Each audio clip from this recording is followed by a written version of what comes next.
There we go. Okay, good morning, everyone. This is the first meeting of the Economic Development Committee of the Montgomery County Delegation.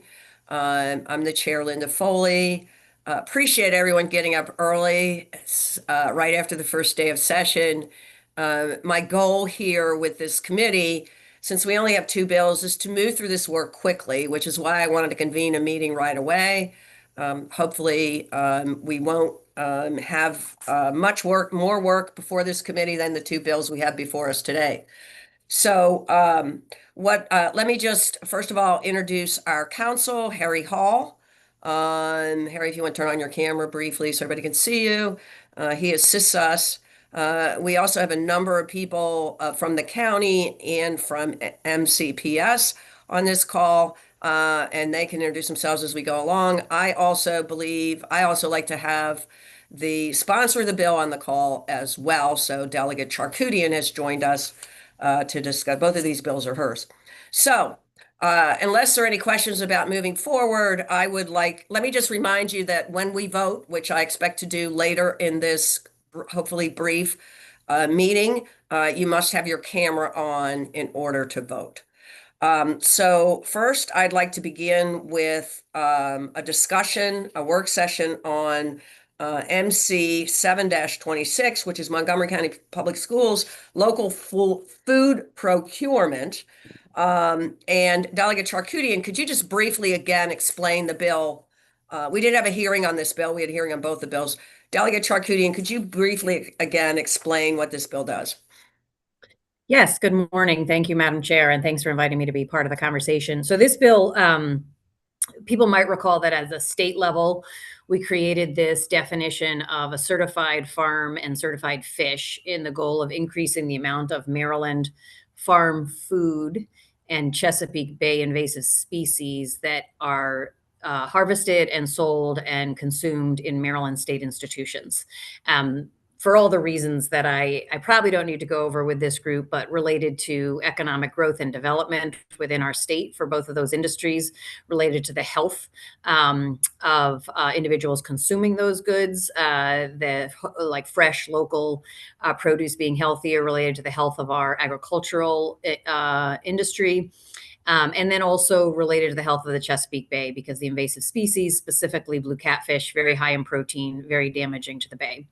And so the state institutions have really made some progress. It's slow and it's hard, and there's a lot of structures that need to be changed to really fully integrate these things into the menus of the state institutions, but they're making progress.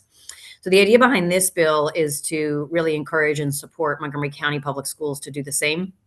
I know many of you have worked on sort of through soft pressure, really encouraging the schools to move in this direction.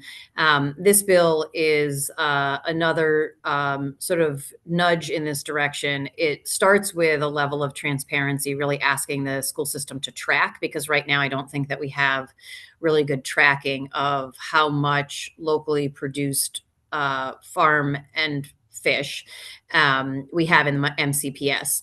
And so the idea behind this is to start with getting a baseline so we know what we're working with. And then this bill requires that the school establish goals and then establish a plan to increase the percentage or the dollar figure, same thing, but reported in dollar figures, of certified local farm and fish in MCPS.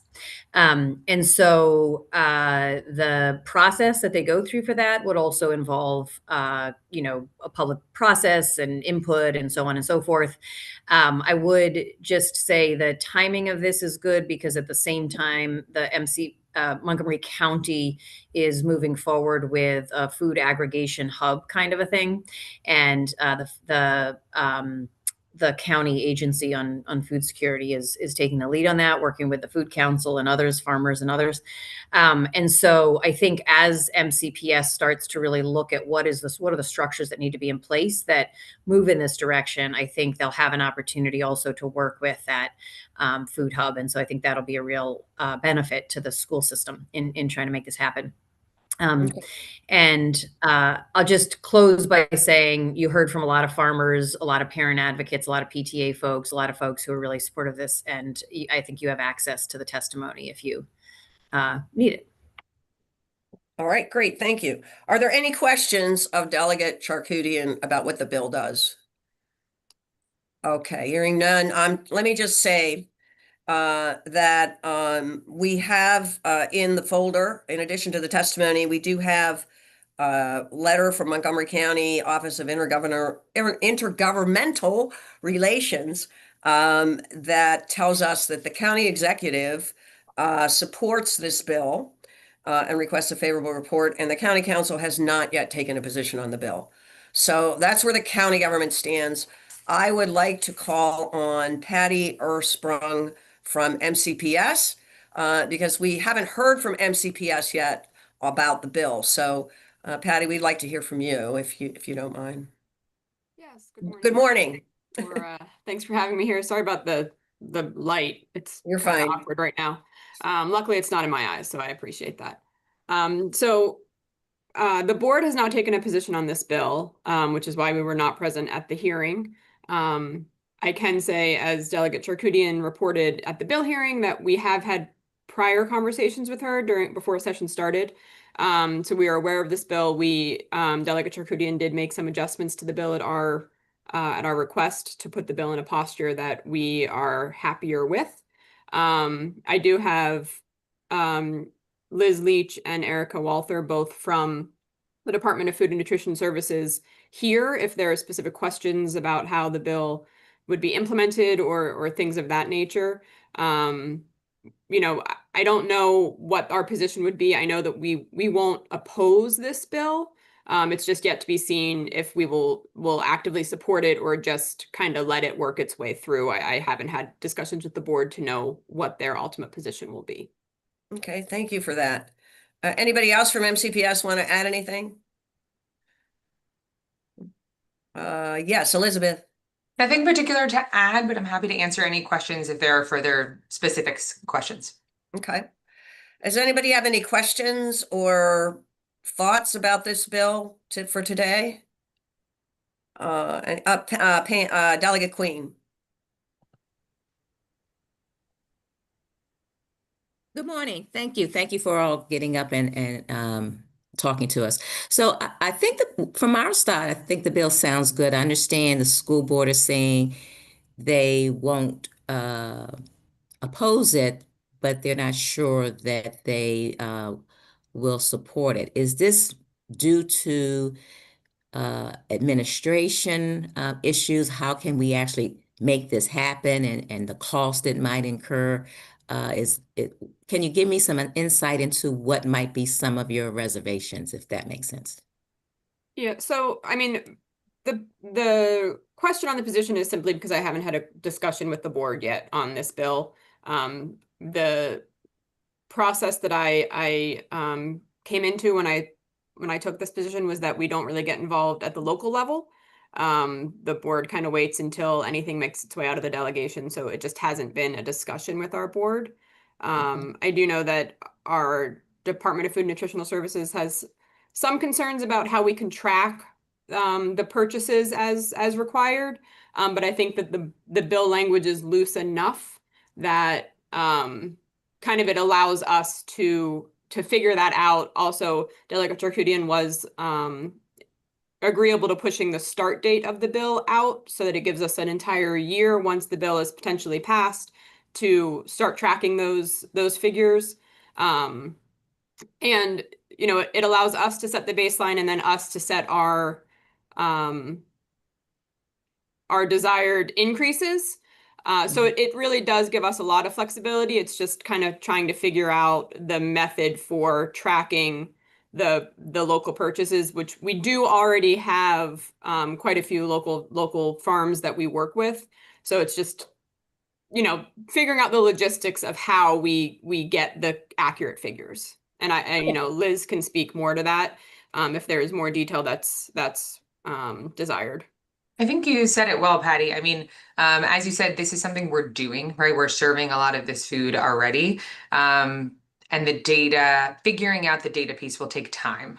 We have to align with also the federal data pieces that we're required to report. So there are some new federal requirements around purchasing domestic product that we are building processes to track domestic purchases. And so if we're going to move forward to also track not just local, not just like regionally locally, but then more micro, Maryland local, it's making sure that when we are building tracking processes and systems, we're doing them in line with what the federal program requires, since we run a federal program, the state program requires, and not doing something in isolation that doesn't work compounding on those. So assessing the processes, the feasibility, and the fiscal impact of this as well. Okay, thank you. Okay, another question, if I may. May I have a Sure. question for the sponsor of the bill? And my apologies, I've not done the research on this bill as I would normally do.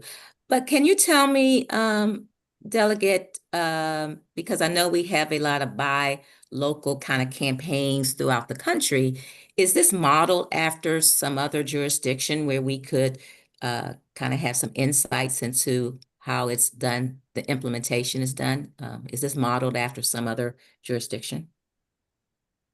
Well, it is in some ways modeled after the Maryland state policy that we passed a few years ago. And that's kind of in two ways.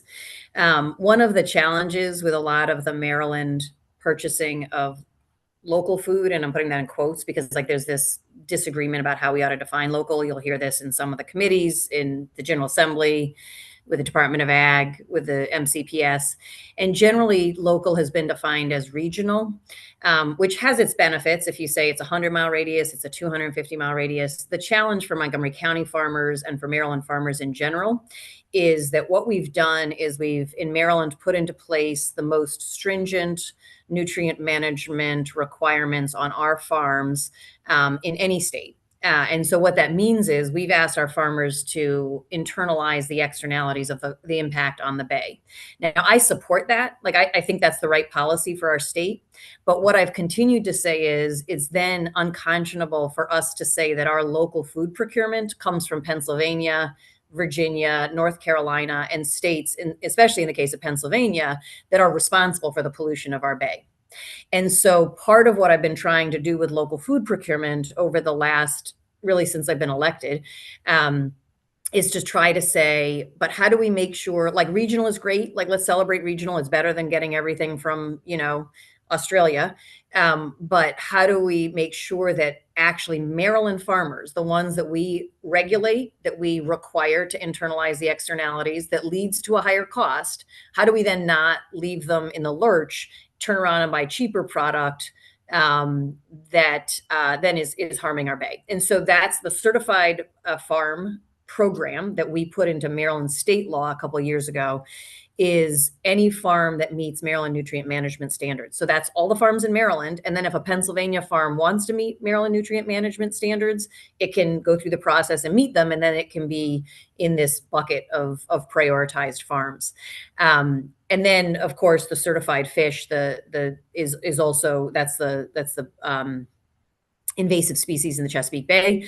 And that's also in the Maryland state law. So there's not another state or school. There's a lot of, as you said, there's obviously a lot of, my experience with buy local is that like everyone's in favor of it conceptually. But then actually really changing procurement processes and sometimes finding additional funding. And that's why this bill does not put requirements in. So it doesn't have an explicit cost. But changing procurement processes, even more than additional funding, often is what makes the shift happen. And so this is, if anything, it's modeled after the state, although the state has requirements and we are not at this time putting requirements on MCPS. We're putting a framework on MCPS of like what counts. And then we're creating this transparency and asking them to create a plan. Okay. Okay, understood. Thank you. Thank you, Delegate Queen. Delegate Kaiser.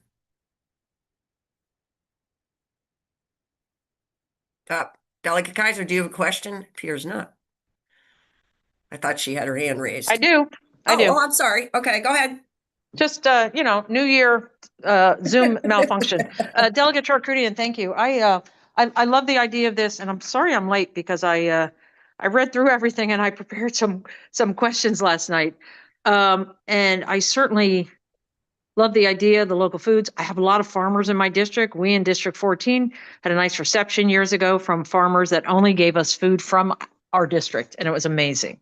So I'd love to figure out how we do all this. I was, and maybe you've already addressed this question, so I apologize. In terms of the costs, and I know that sometimes we have to make decisions to like promote economic development, but what might you think the cost differential would be if we're not buying in bulk? Delegate Charkoudian, you're muted. Thank you. Apparently, I've caught the bug of not knowing how to function Zoom in the new year. It's a great question. So I think there's sort of two answers to that, Delegate Kaiser. One is we kind of don't know yet. One of the challenges that we found in the state system is that because all of the procurements were designed with subcontractors like Aramark and Cisco who had national chains, local farmers never even got a chance to like bid in. And so you could never even see, just because of the structure, you could never see, oh, it's more expensive, so we're not going to buy our kale from a local farmer, right? So the first thing at the state level that they had to do was change the structures. Now they can see, okay, this is more expensive, that's less costly, we could do apples, we can't do eggs, like whatever they're looking at, right? And I think that, so that's, so part of the idea behind pushing the structural changes and the transparency is out of that, we might be able to see, oh, we really do need more money to put into this. Maybe we can't do that now. Maybe we can, right? How are we going to manage that? But the added thing to your question about bulk and aggregation, I'm not sure if you were on when I said the timing of this particular bill is, I think, quite good because in the next year or two, the Montgomery County is working to set up an aggregator, which will allow sort of multiple small farmers to do aggregation. Now, it still won't be the kind of bulk that maybe Cisco is getting when they're trucking stuff in from California, but it won't be as complicated as talking to 10 different farmers to get enough apples, right? So it's a really good question. I think we don't know yet, and that's part of what this bill allows us to see. And then I think we're moving towards being able to aggregate, and I think that'll make it easier for the school system once that's on board. Delegate Kaiser, that answer your question? Do you have more? Go ahead, Delegate Kaiser. I'm sorry. Yes, sorry. Thank you, Madam Chair. Sorry, I thought I was speaking. Okay, sorry about that again. I don't know if this was answered before as well, and so again, I apologize to everyone, especially you, Madam Chair. In terms of, have you, Delegate Charkoudian and others visited the Food and Nutrition Services? I had a great one of my favorite field trips ever there, and they are like a mini Costco, and how they're producing the food on Monday that gets shipped out on Tuesday that gets eaten at all the schools on Wednesday, and just the whole operation. Is that part of this study as well, to figure out how getting different things fits into their work, and like, you know, will they need more employees and all the rest? So that's my other question. Delegate Charkoudian, do you have the answer to that? If not, I think maybe Ms. Leach might. Anyway, go ahead. I think, was your question whether I visited it? I think that was her question, and how do I think that fits? That's yes, part of it. It's, did you visit, and just the whole structure, like is part of the bill report and study to look at how it fits into the structure? Yeah. So what the bill does is it first creates a transparency of like, how much are you buying that meets this criteria right now? Then it requires the school system to build a plan. So not so much a study, but build a plan to get to progressively increasing the amount of food from certified farms and fish. I have visited, and I think there's real advantages and disadvantages to any structure that's in place, right? Because like one of the things about that is that facility is they can do a lot of prep there, but they don't have, like, for example, when I was visiting, the squash had to come in chunks, right? Like it couldn't come in a bunch of squash. It had to already be cut and peeled. And so for our farmers who don't have a cutting and peeling facility on their farm, that means they could never sell their squash to MCPS. So to answer your question, I'm giving that as just one example. Like that would be the kind of thing that would have to get addressed in the plan. So if the plan was in order to get more local squash into the squash soup, then the aggregator will need to have a cut and wash and chop facility as well as aggregating, right? So I think you're right on. I think you're right on in thinking about like whatever the plan is has to work with the physical infrastructure we have, and there are great things about that infrastructure, and there's challenges to bringing in local food given that infrastructure. And I think when we get past the reporting of the current amount and towards the plan, I think that is where you'll start to see some of those specifics of how do you respond to exactly that kind of a thing. Thank you. Ms. Leach, would you like to add anything to that? And I think, Delegate, you framed it well, right? And so what we do really well and what our facility is built for is cooking large volume batches of items. So we cook our chicken taco meat and our, things that the kids are very fond of. And we're able to get about almost 100,000 meals out today to students. And that is our mission, and that is really important. We are not a produce breakdown and processing facility. And so partnering with those types of facilities would be important if the goal is then to increase the purchases. This bill, to your point, Delegate, won't necessarily do that, but will help build a plan towards that. The aggregation hub that's been mentioned, I think I'm looking forward to collaborating with the Office of Food Systems Resiliency on that. And we will have to work through some volume discussions because we serve almost 100,000 meals per day. And so the volume we need when we're purchasing, right? If we're putting apples on the menu, we can purchase apples from Moon Valley Farm, who's an aggregator who's allowing us to pull in from locally. We do that currently. They're able to aggregate local apples for us and put it on our elementary menu once a month. That's their volume that they're able to meet. And so we have to also pull in other apples to be able to put apples on the menu every week to supplement that. And so the volume is really important to think about as well. But yeah, we have a tremendous facility. And for anyone who hasn't visited, we're happy to have you at any time. Okay, thank you. Delegate Kaiser, did that answer your questions? Yes, thank you. Okay, thank you. And thank you for joining us at this early hour. Okay, are there any other questions today? And like I said, we're not going to vote on this bill today, so we'll have another discussion before we vote. Any other questions today on 7-26? Okay, if not, I'm going to move on to the other bill that has been assigned to our committee, which is MC 1726. That's also sponsored by Delegate Charkoudian. This is a very, people say this all the time, we all know this, but this is a very, very simple bill. Delegate, would you just briefly describe what this bill does? Yeah, so a lot of folks were here when we passed the Community Choice Aggregator bill as a pilot for Montgomery County about 5 years ago now. And basically that lets the county aggregate the purchases and buy energy on behalf of all of the households in the county with an opt-out option. We spent a lot of time getting the details right, but then we left a lot of the regulations to the Public Service Commission. The Public Service Commission process took significantly longer than we expected to write their regs. And so the original bill set a 7-year pilot. And so by the time the regs were done at PSC, the regs got the county council just passed the law to move it forward at the county level. But now the county has to build the actual program. And so we've sort of gotten behind by a couple of years. And so this bill just moves the dates forward of when the 7-year pilot ends and when the reporting has to be done. And I do need to say, with all of our conversation about affordability, the timing of this could not be more important. This tool will allow Montgomery County to really make a difference in the affordability of energy for Montgomery County residents. And so, we're not voting today on whether or not we should have a CCA, so I won't get into all of those details. We're voting on just this thing that we already agreed on. Can we give them a little more time given what happened at the PSC? But I think it is, since we're talking about energy affordability, it can't go without, I can't let the moment pass without saying this is going to be a really key tool that will be in the county's hands.